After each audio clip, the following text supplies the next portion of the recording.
Ladies and gentlemen, welcome back.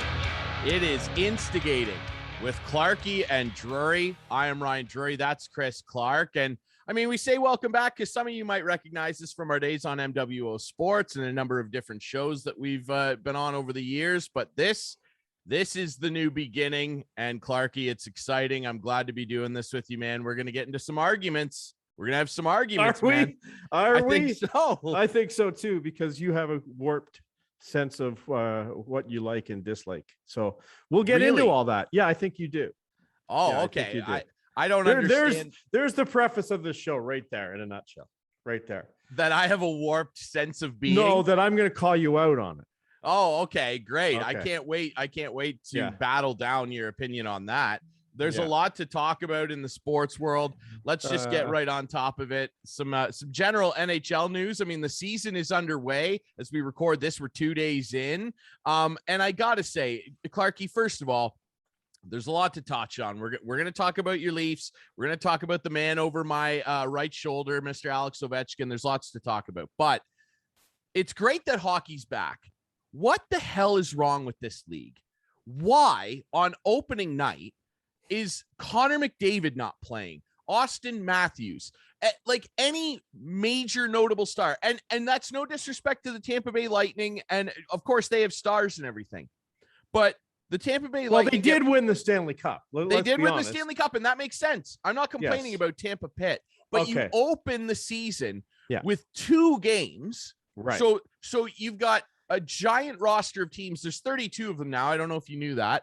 There's 32 teams now. You open your season, the first one with fans back everywhere, with 2 games, and none of them have Connor McDavid in them.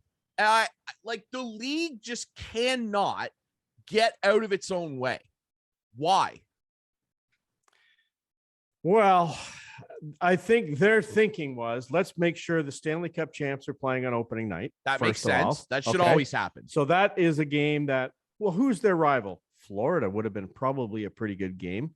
Yeah, Tampa, Florida. Pittsburgh with no Crosby, no Malkin. Right, but they don't know that. I know. Okay, but that's what they were probably thinking. That game I really don't have a problem with. Neither do I. But the 2 expansion teams, the one true expansion team and the other one that just came in the league a few years ago playing,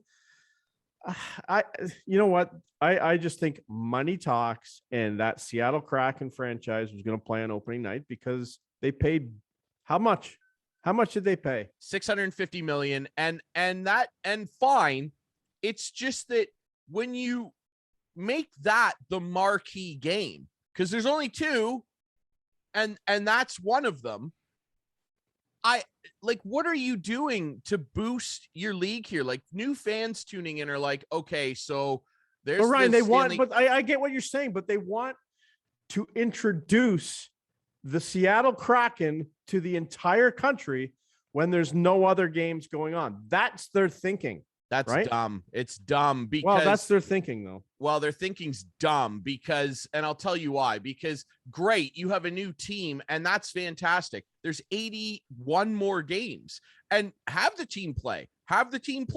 But why are there only 2 games? You can't have some of your best players on the television opening night. I just told you why. They don't want any other clutter when their expansion franchise is playing. They want the Seattle Kraken early game and a late game. Well, who cares what night they're playing? I didn't care that the Leafs weren't playing on Wednesday until Wednesday. Like, whatever. Is it really a big deal? Like, really, at the end of the day, is it a big deal that they had an East game and a West game on opening night, and then we'll move forward and have a bunch of games on Wednesday? I just thought it was Mickey Mouse-ish. And the Habs are 0-2, by the way.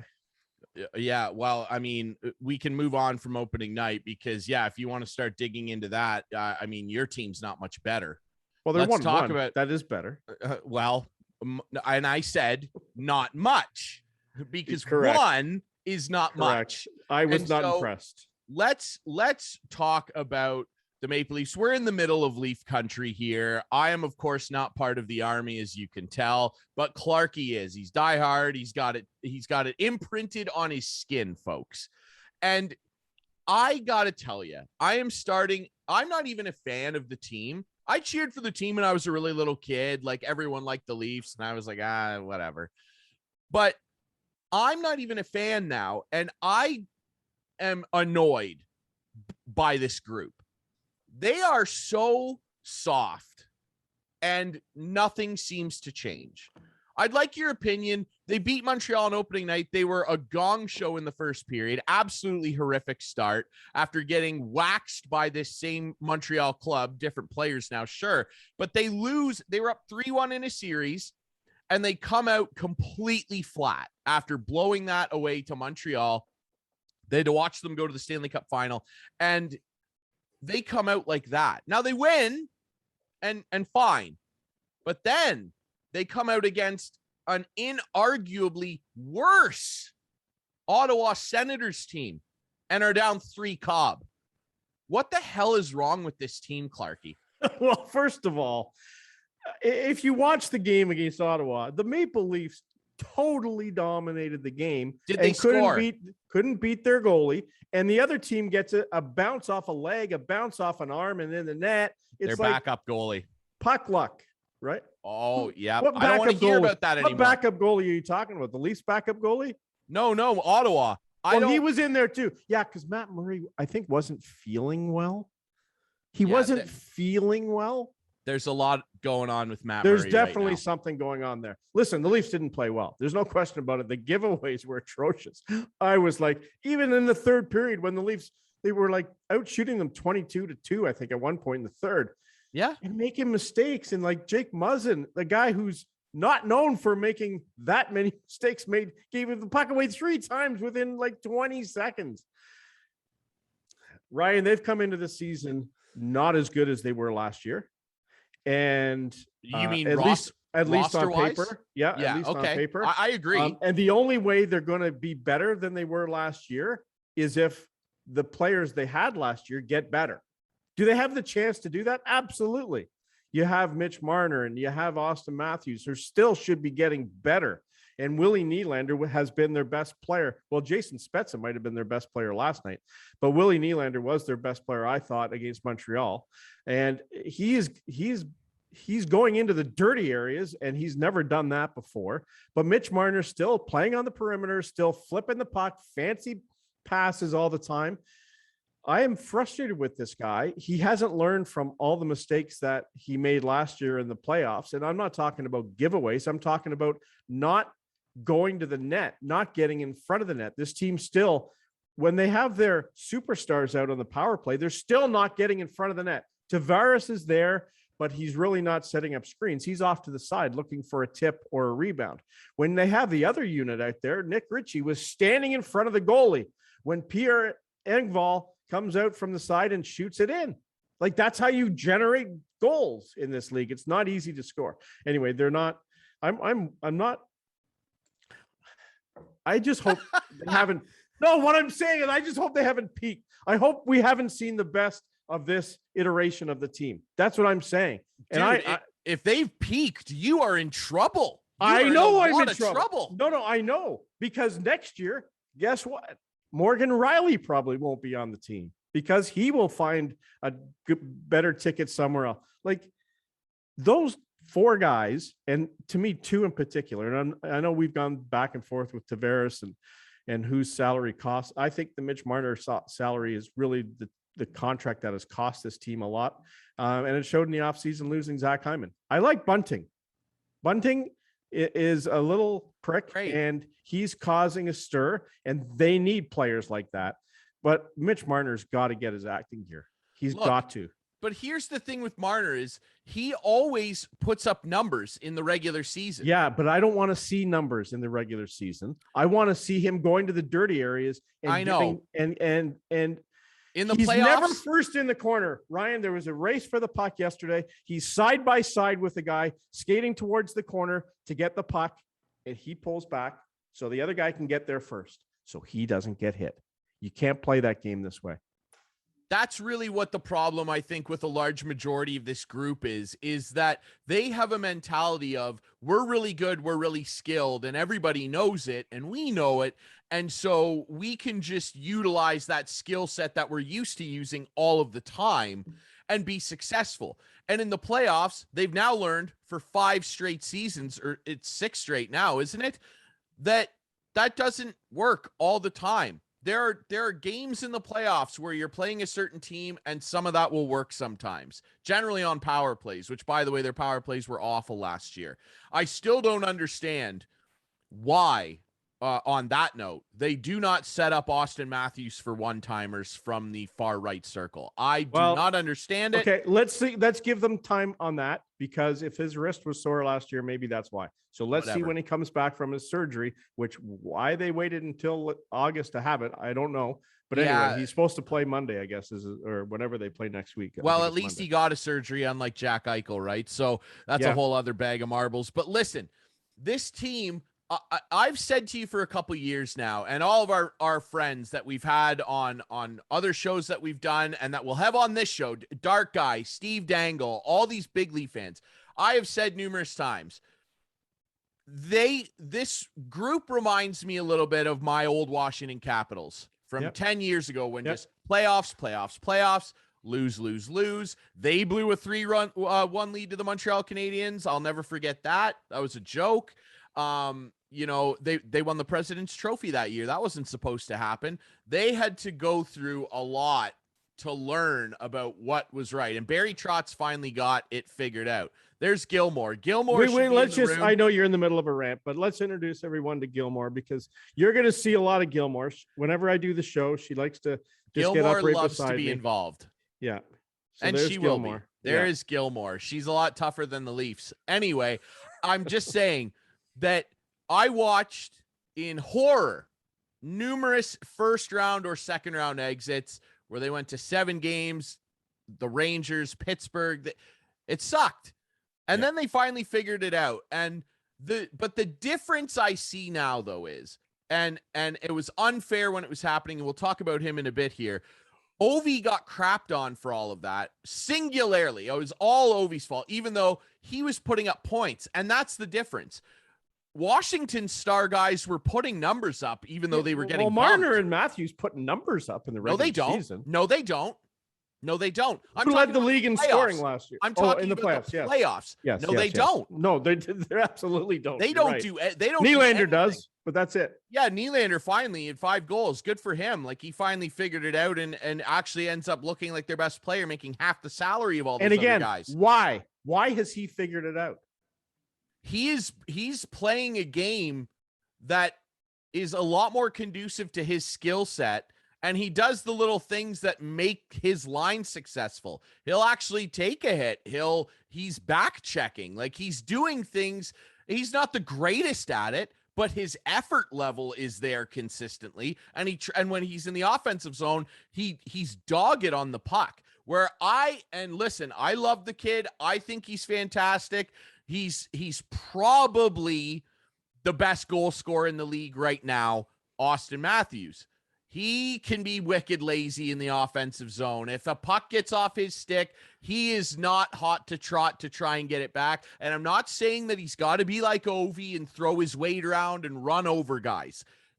But it would be nice to see him battle out and get a puck a little more often. Same with Marner. And again, that doesn't mean that they've got to be Eric Lindros and crush people. Just that this whole team, their battle level, particularly against the walls, is so soft. And it just, the evidence is there. You see it because they lose all the time to teams that do that. Boston knows that they, across 7 games, good. You went to 7 games. They can squeeze the Leafs out at the end of it because they're the ones that are going to get the puck. Montreal got the puck. Toronto, they lose the puck, and there's not a lot of effort to get it back. They're having a good time when they're screaming over the blue line on a 3-on-1 and make a nifty drop pass and it goes top corner. It's fun. They don't want to do the not fun stuff. And I'm actually done now comparing what this Leafs group is to my old Capitals, because you know what? It's worse. it's inexplicably worse. And they don't deserve to be talked about in the same breath as Ovechkin's Capitals when they were struggling, and certainly now. They're worse. Your opinion on that? It's hard to argue. It really is. And I think you said, hold on. You said the words, you said it twice. And that's what this team's all about, and their lack of battle. No battle.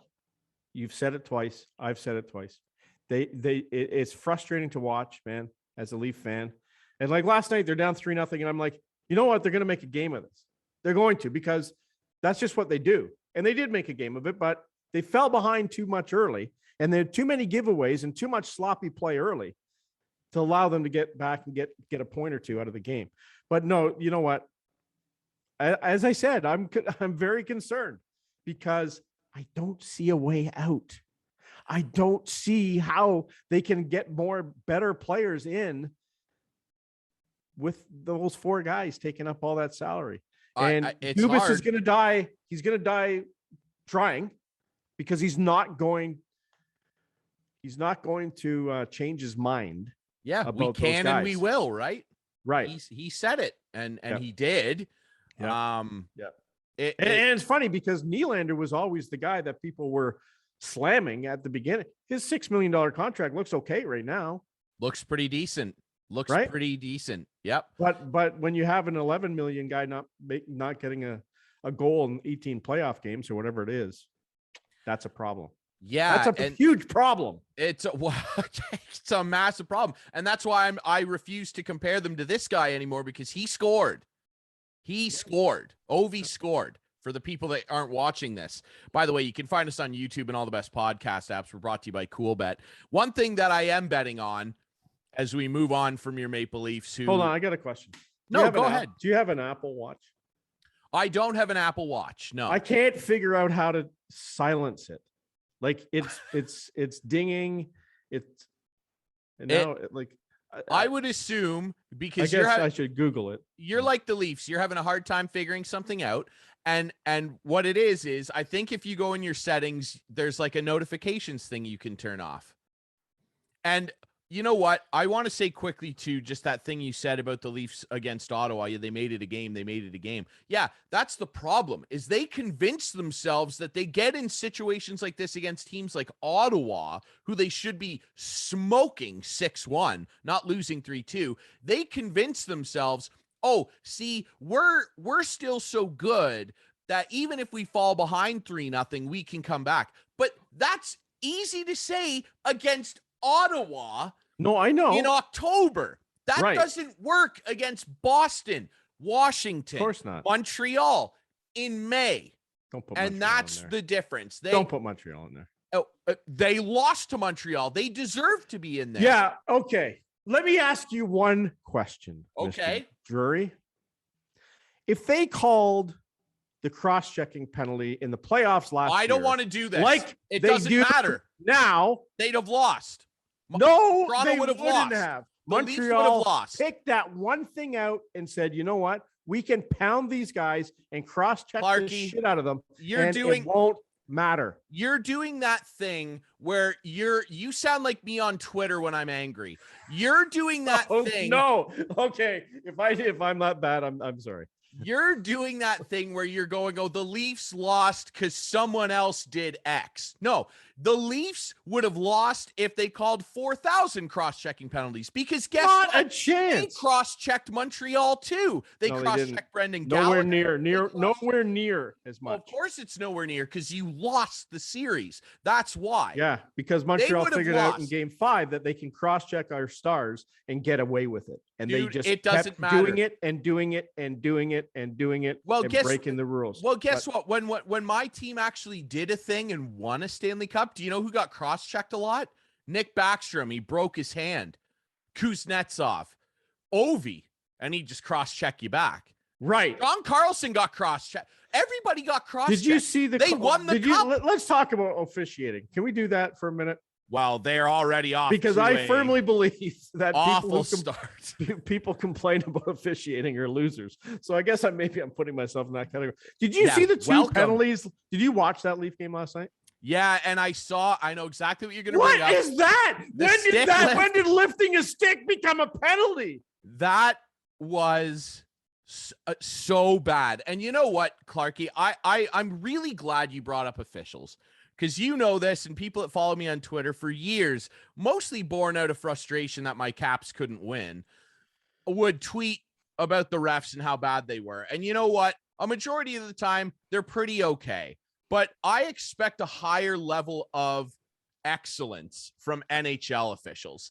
And when you see what we all saw last night, where John Tavares made a great defensive play, and if the play, which it should have been, was allowed to continue, his teammate had come back. I can't remember who that was. Nylander coming back in support would have picked that puck up, and they would have went the other way for a 3-on-2. Yeah. The referee there, I have absolutely no idea what possessed him to call a hook there. That apparently was one of the refs was their first game. Okay. Well, that's, you know what, actually, that's even worse. That actually is worse to me. And you know exactly why. Because if it's your first game, you've gone through a whole camp, you've gone through a bunch of video, like any of the refs should have the freshness of what the rules are right there in your mind. And to call that was like, I felt bad. John Tavares makes a great defensive play. Mm-hmm. And again, but they got that called twice on them in the last 10 minutes of the game. Twice. Yeah. The same thing. It was really rough. And already, and then the kick, like you're allowed to kick the puck now. You're allowed to kick it as long as it's not standing still, because that guy definitely kicked it. Also, you speak of that, let's go back to opening night with the Seattle Kraken, and Chandler Stevenson of the Vegas Golden Knights kicks in the winning goal. He kicked the puck in. Like, it's so bizarre. Like, the NHL referees are a mess, because they make calls that make you question what you read in the rule book. Mm-hmm. You read a rule, and then they'll make a call, and you go, but I thought that was this. Mm-hmm. Like, nobody has a clue what a penalty is anymore. And it's so frustrating. I mean, the playoffs, it just gets worse. It's amazing that anybody's able to win the Stanley Cup by the end of it, because no one knows what the bloody rules are. It's insane, man. All right, quickly, let's also talk. Let's move into some positivity now. I'm sorry about your Leafs. I'm sure they'll figure it out. They're talented, aren't they? Let's talk about a guy we already know is very talented, and that's... How was your toast this morning, by the way? My toast was fantastic, brother. Peanut butter and Nutella. Peanut butter, yeah, okay. And peanut butter on one, Nutella on the other. It's a mix. You go back and forth, right? Yes, I'm fired up for it. All right, Ovi. Now, I know that our friends Craig Button and Steve Coolius, who, by the way, have a great new podcast. You got to check it out. Cool Button Pod. Those two guys rip. They were talking about this the other day about Ovi, and Craig is like convinced Ovi's breaking the goal record. Mm-hmm. I'm getting on board, and it's wild. And we've chatted about this before. It's wild how possible it is, given the amount of games that have been stolen from this man for his whole career. Because remember, him and Sid came in after the big lockout, and that he's older than Sid. Ovi would have been his rookie year, but instead he got pushed back to being 20 in his rookie year. And of course, he's been sniping ever since. And then, of course, COVID and everything. Mm-hmm. I think he's only ever missed 10 games for injury or personal reasons. And he's right there. He passes Marcel Dion the other night, and all the talk, I've been hearing it the last 2 or 3 years. Oh, Ovi's 30 something now. Maybe this is it. This is the year where we tick down and whatever. I swear to God, he's listening to these shows, because he comes out against the New York Rangers. Clarkey, you'll remember the mighty New York Rangers. Boy, we're tough now. We're gonna beat up Tom Wilson at center ice, and we're gonna smash. They got Ryan Capitals. Reeves, right? They got Reeves. Oh yes, Ryan Reeves and Barclay Goodrow and all these tough men. We're gonna kill the Capitals. 0-2. That worked out really, really good for them opening night, didn't it? Because Ryan Reeves was exactly what I hoped he'd be. Irrelevant. He ran around and tried to fight Tom Wilson, who basically sneezed at him and was like, who is that? Who is that guy? And the Caps sailed to a 5-1 win. And Ovechkin had 4 points, including 2 goals, one of which was shorthanded and was disgusting. Turned the Jets on. He turnstile the defender. He is immaculate. And I agree with what our buddy Craig Button said. He is an exception to the rule. And I love that he compared him to Tom Brady. And you know that I love that because Tom's my boy. And he's still throwing 5 touchdowns in games where he's 44. I think Ovi's the same. I think he is going to break the record. I think he's going to get 50 again this year. I think that he hears everybody going, well, eventually it's falling off. Eventually, well, I'm just going to make fun new commercials and keep sniping. And that's exactly what he did. Yeah, there's no doubt about it. I think he's going to do it too. And it's going to be fun to watch. There's no question about it. He has won me over because of his charismatic personality. Like he's a fun guy to be around. He's the most marketable star in NHL history. He is. There's no doubt about it. Here's what my boys are talking about when I'm in the locker room at beer league men's hockey. Okay. So what they're saying is, okay, he may break the record. But this is not going to make him the best hockey player ever. Well, Wayne I would will not still hold that title. Wayne will still hold the listen, man, I don't disagree with that. It is extremely hard given what guys like Wayne Gretzky and Gordie Howe and Mario and Bobby Orr. To me, that is the Mount Rushmore of hockey history. Yeah. Wayne, Mario, Gordie, and Bobby. Yep, I don't disagree. And I don't, because of the significance of what they've meant to what the league has become and what they did at the time, I don't, you know what? I'd even if for a 5-pack, and I know you're not going to like this, Clarkey, but you cannot deny the significance of this man. I really feel like if you want to round it out to an even 5, you'd throw Rocket Richard in there. He is one of the most significant hockey players of all time. It's not even close. Given what those guys did, I don't feel like it's really possible for guys now, for me anyway, and for many, to crack into that type of pantheon. You're in there for sure. Like Sid and Ovi, if you don't think that Sidney Crosby and Alex Ovechkin are top 10 ever, you're a hater. You're out of your mind. I don't know what Kool-Aid you're drinking. I don't want to sip. But I don't think, listen, dude, I'm the biggest Alex Ovechkin fan on planet Earth. Yeah. I am confident in that. There's nobody bigger and better than me when it comes to cheering for 8. But I've never professed that if he breaks Wayne Gretzky's goal record, he's the greatest hockey player of all time. No, I know. And I agree with you. Inarguable is that, and I already think that this is true, he is the greatest goal scorer of all time. No one's close. And I know that it's so hard. Craig and guys would say Mike Bossy. I agree. Mike Bossy, he'd be second right there. Yeah. Wayne, he accumulated a lot of goals and good for him. But Ovi is special and what he's doing special, and I can't wait till he breaks it. And neither can Wayne Gretzky. Yeah, I find it very hard to compare guys from era to era. It is. You know, like Ovi. So Wayne had a wooden stick. Wayne had old crickety skates. But also Wayne was shooting on goalies that their goalie equipment was a heck of a lot smaller. No doubt about it. I mean, there's score along the ice. Oh, yeah. And he did.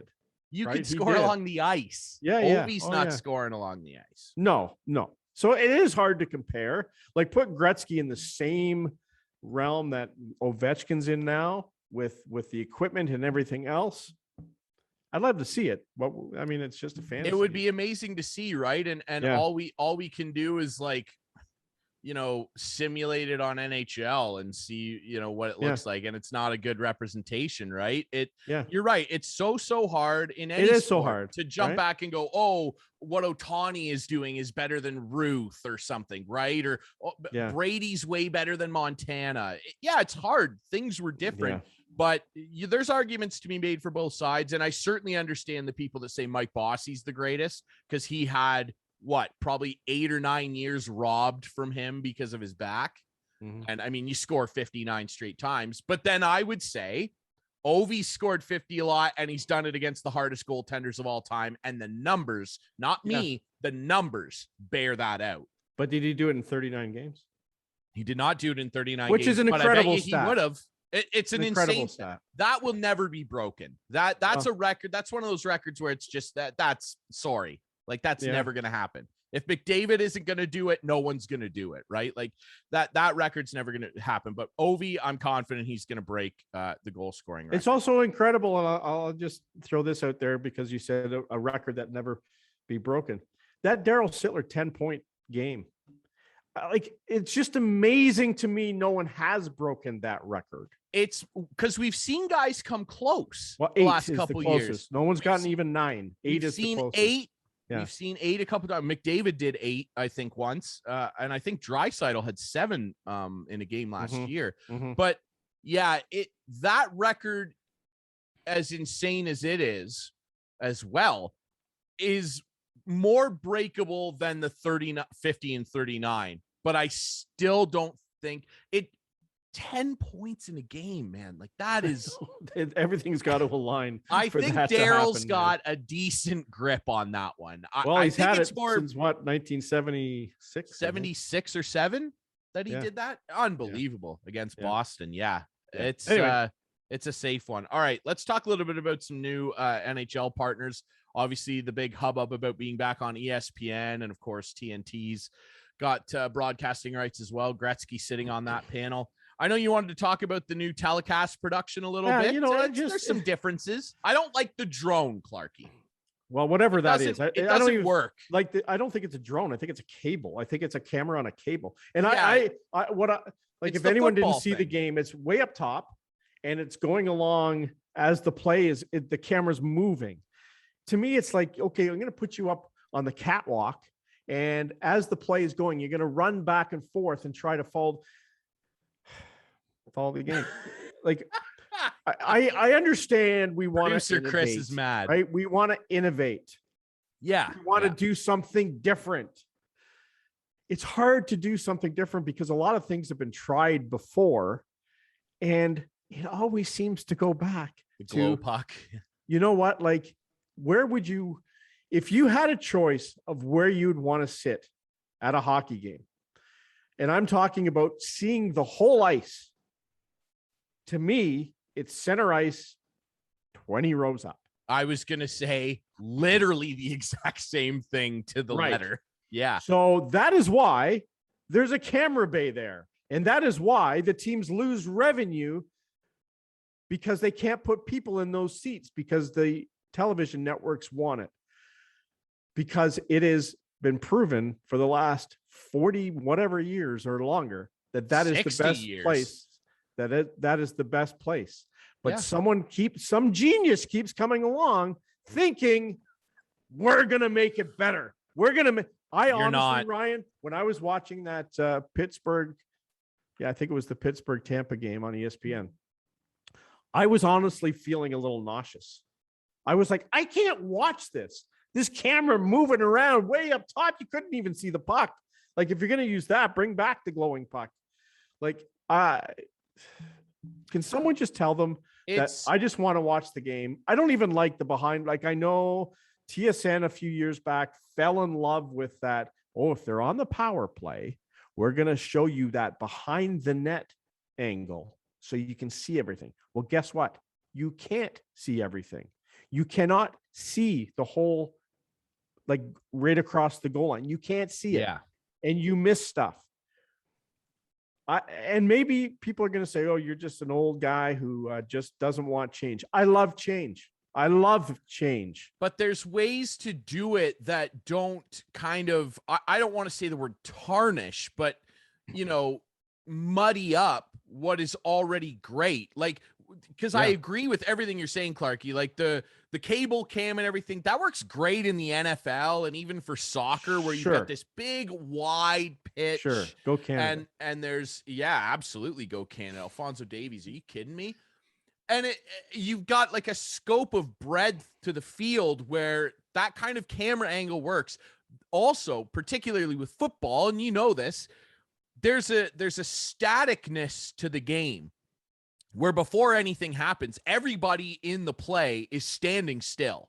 Yeah. Except for the guy in motion. Like everyone's right there. You can see all the players. Something's going to happen. And so that makes sense to have that type of camera because the camera's moving, but the action isn't yet. When you've got a puck moving around and things are already in motion, I could see how it would be very like, nauseating to have this motion moving around. You're trying to track a little black puck from way down there. It doesn't make sense. Like they're trying to change for the sake of change is not, it's a waste of everyone's That's exactly time. what I said. Some genius thinks that they can reinvent how you watch a game on TV. I'm going to put my stamp on watching hockey. And it's like, this isn't about you. It's about the game and getting it across to your audience. And about me. Yeah, the audience. It honestly is about us. It's about you and I watching the game. It's actually all about us. And feeling comfortable watching the game. And 100%. Like there's a reason. I can just see, because I've been in a truck.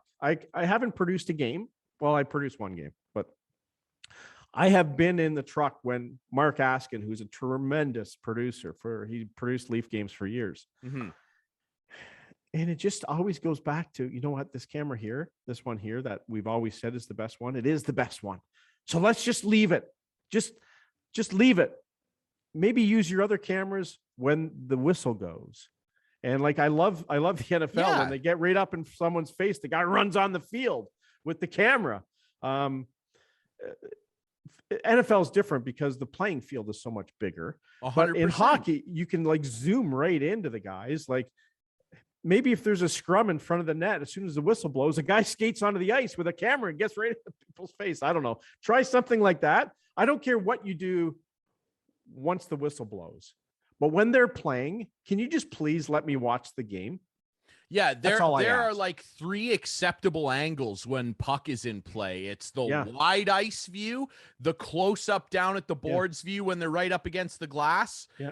And then the other camera that's zoomed out and is zooming in right on where the puck is. Yeah. From way up where the center ice. Ryan, you probably don't Those remember are the 3 angles. Buffalo was always, the old odd in Buffalo was always notorious for high camera angle. Like they had no cameras 20 rows up. Whenever you watched a game there back in the 80s and 70s, it was this high camera. And people complained about it, not on social media, because guess what? There wasn't social media, but people did complain about it in the TV, in the TV critic. Chris Zelkovich was a writer for the Toronto Star back then, and he would write about stuff like that. Things have changed. We have figured out this is the best place to watch a game. I've been my best seat ever at a hockey game when it comes to being close to the ice. I've sat in Montreal, camera right behind, I believe it was the visiting net to start. But now I'm saying that I think maybe it wasn't. I think it's the Montreal end. There's a Desjardins sign. I was the first row. Steve Coolies and I went to a Montreal Canadian Leaf game, and we were first row right behind the net. Man, oh man, I'm telling you 2 things. One, don't put your beer on the dasher board. Because as soon as someone hits the dasher board, it's going all over you. We found out the hard way. Secondly, it's great when the puck is in that end. Yeah. But when the puck's in the other end, you know what you're doing? You're looking up at the video screen at center ice because it's very hard to see down. I would never want to sit there. It was a great experience for one game. Yeah. One game. You're right on top of the intensity. And I was working for Leafs TV at the time, and it was funny. I knew some of the players, and like during a stoppage and play, the players would skate around, and I'll never forget Darcy Tucker. I knew Darcy a little bit, and Darcy made eye contact with me and gave me those double head takes. Like, what are you doing there? Yeah. Right? Which was fun. I just nodded at him and he just gave me a little smile, but those are the things I remember. But if I want to go to a game and watch the game and enjoy the game, center ice Reds for me, 10 times out of 10. I completely agree. Stop this crap. That's what I'm asking. I agree. It would have been nice if Darcy gave you the little Jeremy Roenick lipstick thing that he did. That year.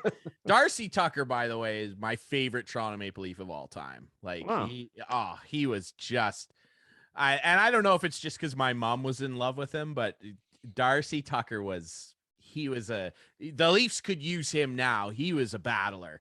Well, it's funny. His name came up last night watching the game. I thought Bunting played a Darcy Tucker type hockey game last night, getting in. Yeah, 100%. Getting under the skin of the opposition. We need the Leaf fans. Like they love those guys. There's one thing that's true. The Leaf fans love their lunch pail guys, and there's a reason. And if their star players could ever figure out to do a bit of that, they'd be even bigger stars. A bit is right. A bit. Yeah. Just a little bit. I'm not saying you got to turn into Scott Stevens. Okay. All right. Let's talk about some radio news. Obviously, there's a lot going on with the fan, TSN radio shuffling the deck around a little bit, which, to be honest, I really like. Let's start there. Leafs lunch.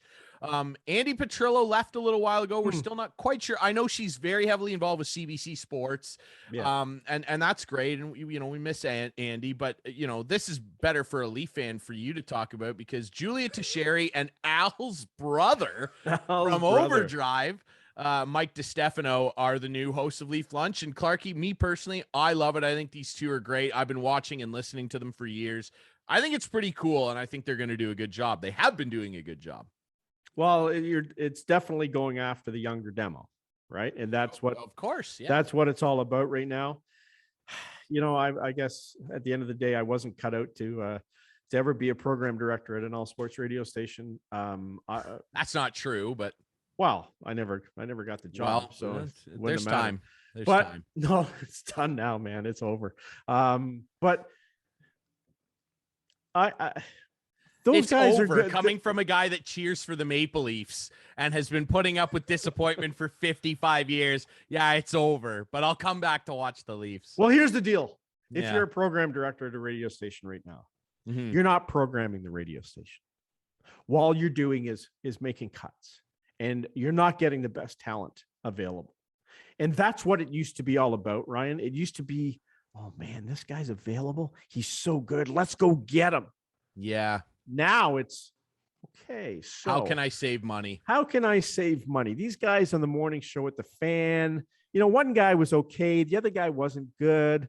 How do we do this? Let's take the guy from the mid-morning show who, quite frankly, isn't that good. And let's put him, because he only makes X amount of money. Let's put him in the morning show with two people who have never really been on radio. That's a great morning show. I mean, there's something to be said for, you need to get experience somehow, maybe not at that level. But yeah, I understand what you're saying. Yeah, it's a weird industry for sure. There's been more downs than ups. I was going to say ups and downs, not really ups. There's just mostly been downs. But yeah, and it's a weird thing to try and put your thumb on, right? And I mean, you know a lot more about it from that side of it. Look, there's just so much talent, man. There's so much talent out there. I know. And there's a lot of talent that aren't working. And it's crazy. And do they think the audience are idiots because yeah, they do. Basically they say, we're not doing radio shows anymore. We're doing podcasts that are just happen to be on the radio. And they're saying it like they're inventing this, while TSN radio has been doing that since, I don't know how long, years now. A decade. Taking each hour of the show and putting it online. They're making it out to be like some innovative thing they're doing. My feeling is this. You can do whatever you want with online and put shows online. At the end of the day, if your talent isn't good, no one's going to listen on the radio, and no one's going to download and listen to the podcast. Sure, there'll be some. Everyone has their people who they watch. Yep. Jesus. I mean, some people watch us. They do. Who are we at the end of the day? Who are we? We're nobodies at the end of the day. We're guys. Right. But we're not professing to be a morning show. We just a couple of fans who like to talk, right, and have some fun. We are not the morning show. God bless anybody that wakes up. But there's just so many, and I don't know. I've introduced you to this guy who I think is unbelievable, and he should have had probably not the morning show gig, but should have probably had the afternoon drive show, and that's Certainly. Mark Hebscher. Mark Hebscher. Hebsy's got a good show. Yeah, Hebsy on Sports. I wish it was only more than one day a week. But there's a guy, Mark Hebscher, I don't even want to say how I started listening to him. But I have started listening to him. I mean, I don't know Mark. I'm sure we've crossed paths along the way. Sure. But I mean, I grew up after Bob McCown left Sportsline on Global. Him and Jim Taddy, yes guy, ran that show for a long time, and he was terrific. Yeah, you know what? Probably hard to manage. Probably, I don't know. Bob McCown was hard to manage, but at the end of the day, I never had a real problem with it. Yeah, and Mark Hebscher's the big name guy too. Yeah, and if anyone wants to listen to a great podcast, in my opinion, once a week, every Friday morning, Hebsy on Sports with Toronto Mike, who's a great guy to bounce things off. I think he does a terrific job as well. He would have been a great guy to add to the show. Yeah, I think we'll have him on this show. Week, that would be outstanding. We'll have him on the show. You reach out to him and you get him. That would we'll talk about sports radio with him would be unbelievable. It would be something. He has something to say. He does have something to say. And at the end of the day, you know what? It all comes down to budget. And that's the sad part about it nowadays. And Mark my feeling is these guys, I think they know, like if Bob McCown ever came back to radio, he knows he's not going to make what he used to make. Sure. Yeah. But you're not, like, how much are you making now? So like if not much. Well, I don't know. He's doing a podcast. He seems to be hung up on the fact. I thought you meant me. I thought you were like, how much are you making now? No, like, Bob I'll tell you. No, Bob McCown I'm talking about. Let me write it down. Right. He's got a podcast. He's got some sponsors and everything. I don't know how much he's making out of it. And from the outside looking in, he seems to want to be, and I haven't talked to Bob about it, but he seems to want to be on the radio still because he was on Saga 960 or whatever the Mississauga station is, which is an absolute joke that preys on people who are out of work. They really do. I think. A lot of stations are doing that now because what they're doing is they bring you on saying, if we sell your show, we'll pay you. Yeah. Yep. And I've known a couple people who've gone in there and said it was a nightmare. And then Sirius, now Bob's on Sirius XM on which is good, like Canada Talk Station. But yes, right. But at the end of the day, why do you need to be on the radio? And that's the long and short of this whole conversation. Right? Like, why do you need to be on the radio? Guys in Vancouver who were fired from, I guess it was the TSN station out in Vancouver. Price and the Fan. Who was it? I can't remember. I can't remember off the top of my head. Yep. Sakaris and Price, I think. Anyway, they've gone out and they've proved that they don't need a radio station taking so much of the money they generate from their advertisers. Now they're just taking it straight from the advertiser. Yeah, what a novel idea. And they're showing, in my mind, that you don't need that middleman anymore. Well, because podcasting has become such a monster in the media landscape, right? Exactly. And like you and I have done podcasts together. We're doing this show together, and we're gonna have a lot of fun. We're brought to you by Coolbet. We're gonna have fun. Have a lot of people on this show.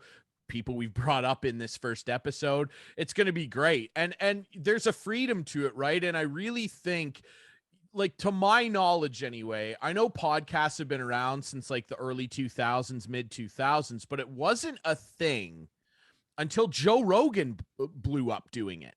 Yeah. The Fear Factor guy, like to me, Joe, of course, is a comedian as well. And of course he does all the UFC stuff and whatever. He's the one that kind of dragged, because the really big thing right now is comedian podcasts. And like you look at Bill Burr's got a huge one, Fighter and the Kid, all that stuff. Tom Segura's podcast. Like Joe is the guy because he's friends with all those dudes and ladies as well. He's the one that like was like, you guys got to get a podcast. Like in 2008, he was like, get a podcast. And everyone was like, why? I tour. And, he's like, trust me, get a podcast. And now if you go and you tune into one of those podcasts, Bill Burr, whoever, they're touring and making money off touring. They have to read off like 12 sponsors. Right. Because they're so recognizable and they're talking and advertisers want to be on that. They know they have an audience. And that's what I meant about the middleman. The radio station being the middleman. You don't need it anymore. Sure, you can get a few more listeners, but I'll tell you, people who don't know the way the business works is the radio station would go out and sell your podcast. The radio station would keep probably 75% of that revenue or more, 80%, whatever. Maybe it's 50, who knows? But they keep some of that, rightly so. They have the airwaves that's broadcasting it. However, you don't need that. And if you go now to a sponsor, say a sponsor was spending $100,000 on the radio for a show, and now these people are moved their show off the radio and just a podcast, and maybe they were getting 30% of what the advertiser was paying before. Yeah. Well, now they go right to the audience or right to the advertiser and say, "Hey, are you still interested in advertising on our show? Yeah, we had great success with your show. What? It's not on the radio anymore? No, but we did a podcast before, and it's still going to be a podcast. Oh, we love the online. We love the podcast.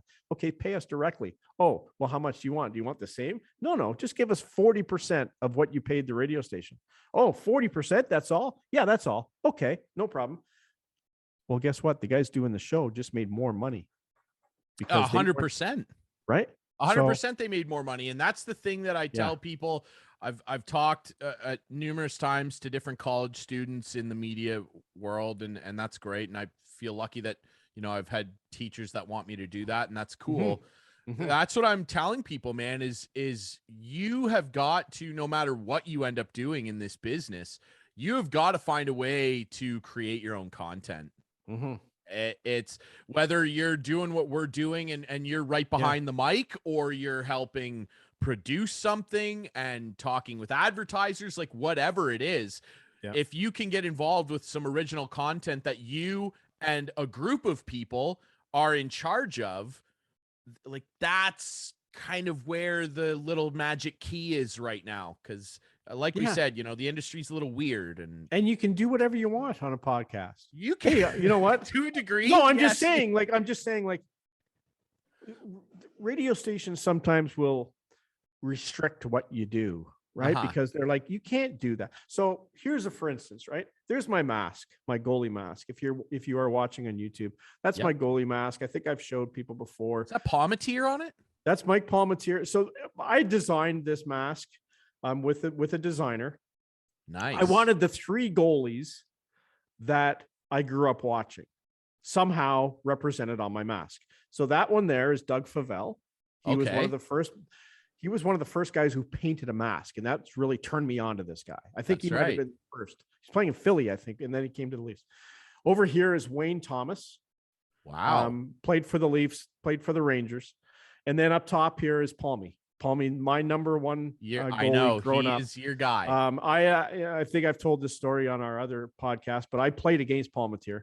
He was preparing to play in the Winter Classic alumni game, and I played in just a warm-up game for him at the other end of the ice. My biggest thrill ever, and he autographed it for me. Here, his autograph is there, and it was wearing out. Anyway, that's amazing. So what I'm getting at is I'm trying to, I got a new mask. I finally retired this mask. I didn't want to wear it anymore. It's kind of old. And quite frankly, they do wear out, right? Yeah. They do have a best before date. And I've been wearing this one probably for 20 years. So it was time to get a new mask. I got a new mask, and I want to get it painted, Ryan. So I need a guy who can paint a mask. So if anyone's watching and wants to get a nice free plug on our show and paint my mask, I'm sure you're all for that, aren't you? You'd be okay with that. 100%. That's something we couldn't do on the radio, because the radio would go, whoa. If he gets some advertising, he's got to pay us. Yeah. That's the beauty of this, right? Like beauty. You run your show and you're, we're right now, and we love that people are going to watch and interact and join us with all of the great guests that we get on here. And it's going to be a lot of fun. And, you're literally watching the director, producer, floor, like Clarkey and I are it. Like, this is the staff. This is the show, Yeah. So, and you can do that too. You know what I mean? And you can. You know the right people, and you can get some notable names on and kind of help boost your stuff up. And Ryan and I have a side business. We'll help you set it up for a nominal 100%. 100%. Yeah, absolutely. If people are interested in that, the podcast game is a lot of fun. All right, Clarkey, really quick. Let's we're getting up to about an hour here. Let's talk a bit about the Blue Jays as well. The season ended just a couple weeks ago.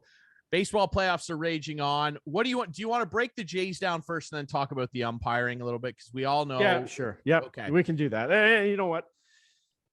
It's kind of old. How are you feeling? Because like I love. I'm not watching the games. I'm not watching. I've been watching because I still like to see the action, right? And I really want to see the Astros lose. I watch the highlights. I'd love to see the Braves win just because of my buddy Alex. Yeah, of course. Not my buddy. He's not. I don't know him at all. But whatever. I just like to say my buddy. Yeah, no, but no, he's a Canadian guy. And sound a little Don Cherry-ish there. Good Canadian boy. Yeah. But, the Jays, painful. Because I think they would have been the best team heading into the playoffs if they had have just won one more game. I do too. Along the way, and when you think about, excuse me, all the losses they had early in the season because of their bullpen was just terrible. Detroit, Baltimore. They fixed the bullpen. It was just too late. And it cost them at the end. And, you don't like blaming a guy like Marcus Semien, who had an amazing year, but 2 outs in the 9th inning. I think it was the White Sox, a ground ball to him. And the game was over. If he had made a 60-foot throw.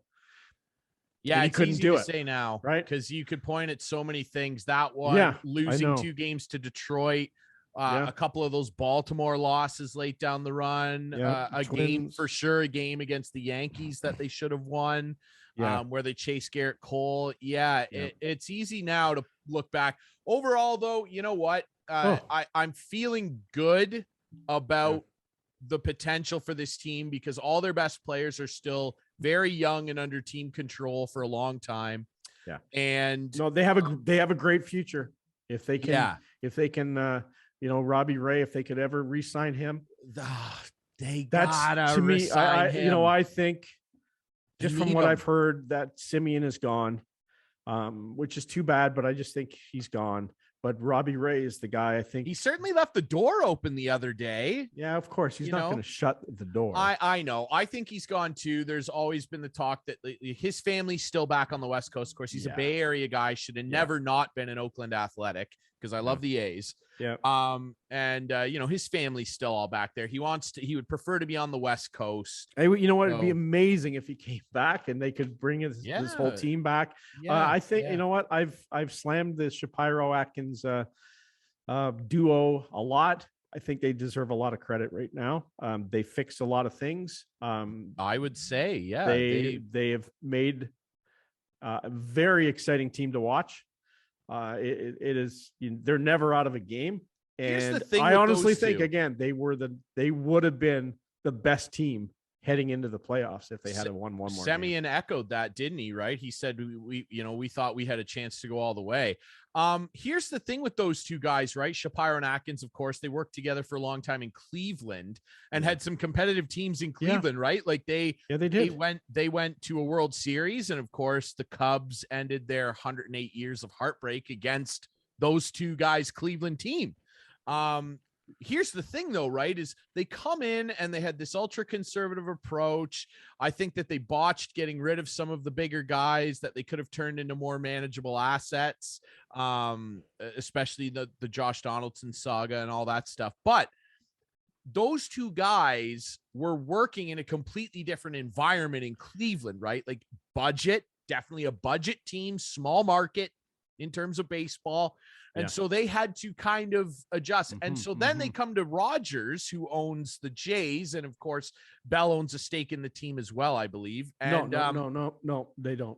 Sorry. No, it's just Rogers. Just Rogers. Yeah, I'm thinking of the Leafs, MLSE. So the Jays, of course, are separate from that.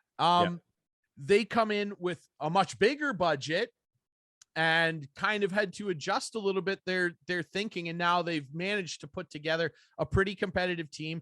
The number one thing for me in the offseason, they have to re-sign Robbie Ray, who should be the AL Cy Young winner. if you're a big boy team, which the Jays are telling everybody they are, hey, we're making all these moves. We're trading for Barrios. We're signing guys. We're bringing in Semien and whatever. If you're a big boy team now, you cannot let the AL Cy Young winner walk and then tell fans, oh, we care about winning the World Series and we want to be competitive. You can't do that. This guy should get 21, 22 million a year. You give it to him and you commit to this push. And if he wants to come back, then they need to just give him how much. Like at the end of the day, Ryan, want to come back? At the end of the day, has done just charge $5 more for everyone's cell phone or everyone's cable bill or whatever you want to do. Right. Yay. That's the way it's going to be. Guys like you and me who are paying for this guy. And at the end of the day, exactly. Well, I'll do it because they have a monopoly basically on everything. Bell and Rogers and Telus on the sell side. I'll do it. I'll pay. You'll do it. Ray. The good thing about around where we are is we don't have Rogers cable, which is the nice thing, sort of. Not here. No, not cable. Of course, cell. Yeah, but not here. Not where we live. It's Eastlink and Whiteman. That's right. For the two big ones anyway. Yeah, locally for where we are for sure, because we're in a rural area. What do you have? Eastlink? I don't have cable. I have you have internet though. You have internet. Where do you get your internet? Yeah. Same with me. I love it. It's pretty good. It's quick, man. I don't know. I don't have a problem with it. 300 meg download. This call's pretty crisp. Exactly.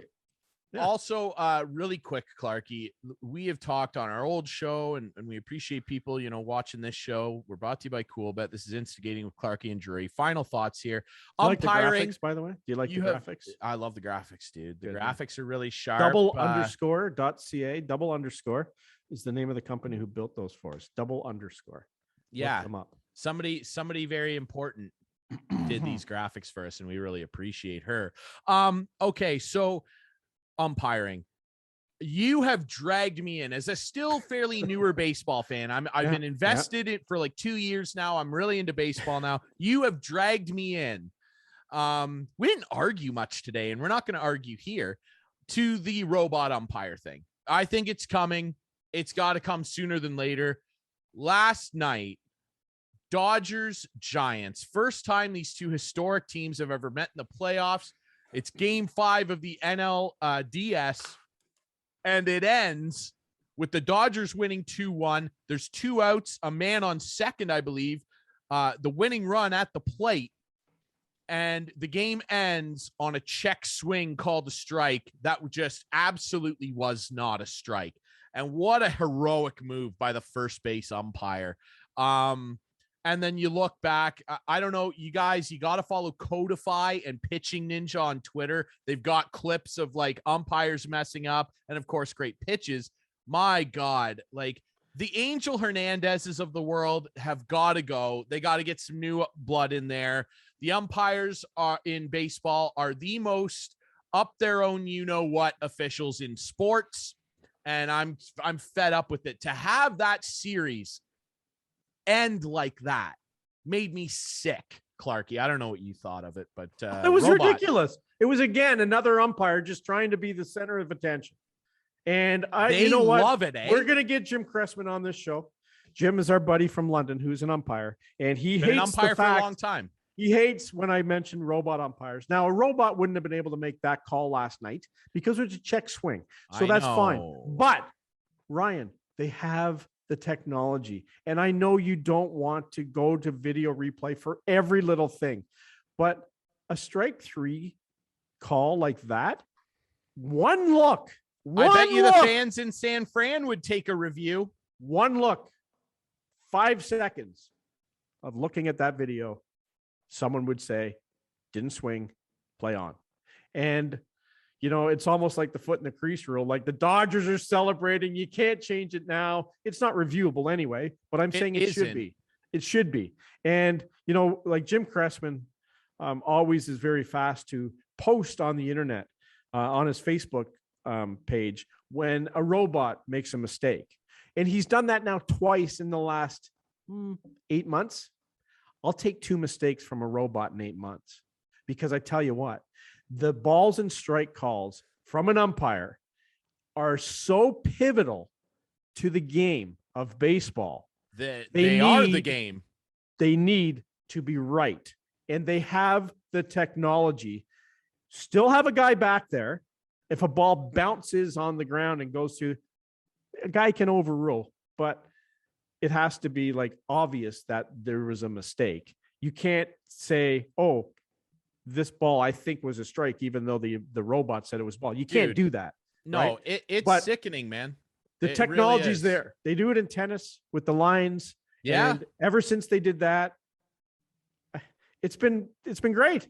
You know, the fans chant when it happens. There's no blown calls in tennis. And at the end of the day, there's not going to be a robot standing there. No, it'll be a computer that senses the strike zone. Like exactly. And the umpire still has to be back there to call in field fly rules. Yeah, you're not going to lose a member of the union. No, and he's got to be there to call plays at home plate. Like guys come sliding in, like still leave that up to the umpires. But balls and strikes, like there's got to be some assistance here. And you know what? I'll say this.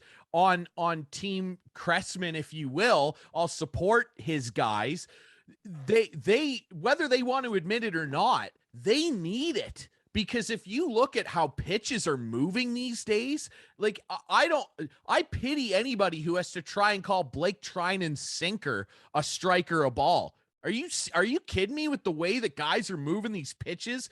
Devin Williams throwing that airbender changeup, Corbin Burns cutter. Like, man, guys are throwing harder than they've ever thrown before, at least on a consistent basis. There's like 20 guys in the league now that can throw 100, and most of them come out of the bullpen. So you have to watch a pitcher for 7 innings or something and go, okay, this is what his strikes look like. And then for 1 inning, you got a guy coming in throwing 100 and go, whoa, like it's hard for these guys. Help them out and pay them the same. And we're going to make your life so much easier. We're going to pay you the same amount of money. They could afford it. It's a no-brainer, but you know why it's not happening? Ego. It's all about ego.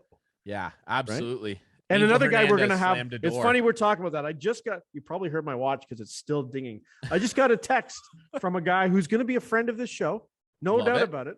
Mr. Steve Sabrin. Boy, this is what he just texted me just now. Boy, the umpires in last night's NLDS certainly made their case for a robot balls and strike system. Isn't that unbelievable? He just texted me that. That's an unprompted response from our boy Sabby, who you'll see on this show. Of course, he was on MWO with us for a long time, and we appreciate you guys listening to and watching our new show here. This is Instigating with Clarkey and Drury. We are brought to you by Coolbet. Check out their website. If you're into sports wagering, they've got casino games on there too, all that good stuff. Check them out and lay some heat down on the action this weekend. I'm Ryan Drury. That's Clarkey, and this has been Instigating with Clarkey and Drury. Find us on YouTube and all the best podcast apps. We'll see you next week.